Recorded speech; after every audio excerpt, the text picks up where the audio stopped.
वर्षों के बाद दबे सच को फिर से उजागर करने की कोशिश। नाथूराम गॉडसे, जिनको इतिहास की पुस्तकों में, बच्चों के पाठ्यक्रम में हमेशा से एक खलनायक की तरह प्रस्तुत किया गया है, तो आइए जानते हैं आज एक सच।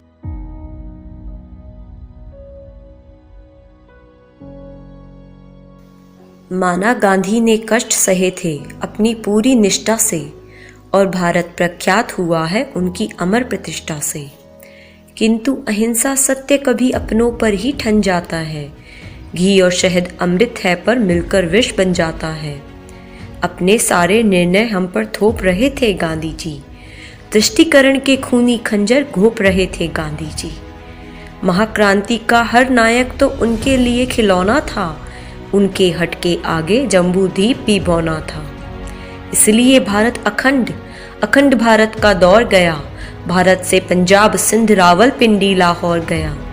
तब जाकर के सफल हुए जालिम जिन्ना के मंसूबे, गांधी जी अपनी जिद में पूरे भारत को ले डूबे।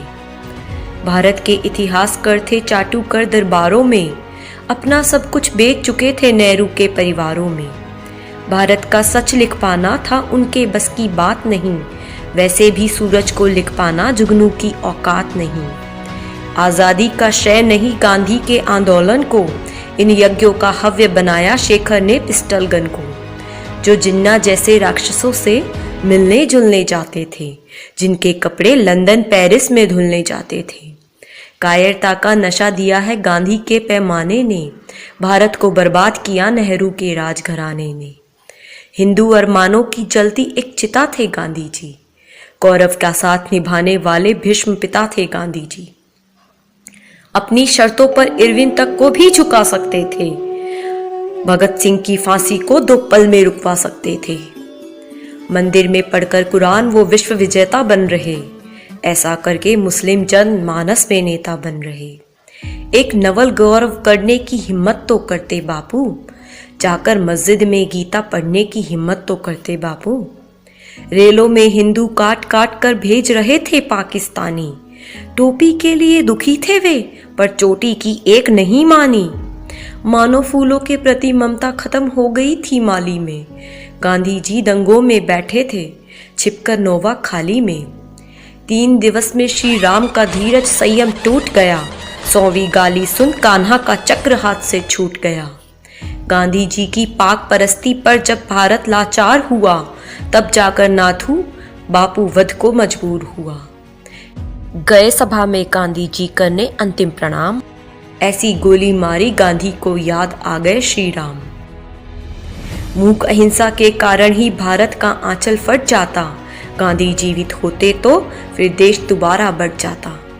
थक गए हैं हम प्रखर सत्य की अर्थी को ढोते ढोते, कितना अच्छा होता जो नेताजी राष्ट्रपिता होते।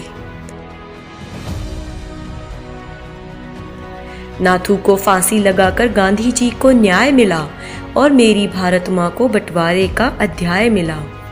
लेकिन जब भी कोई भीष्म कौरव का साथ निभाएगा, तब कोई अर्जुन रण में उन पर तीर चलाएगा। अगर गॉडसे की गोली उतरी ना होती सीने में, तो हर हिंदू पढ़ता नमाज फिर मक्का और मदीने में। भारत की बिखरी भूमि अब तक समाहित नहीं हुई, नाथू की रखी अस्थि अब तक प्रवाहित नहीं हुई। इससे पहले अस्थि कलश को सिंधु सागर में लहरें सींचे, पूरा पाक समाहित कर लो इस भगवा झंडे के नीचे। जय श्री राम, जय हिंद।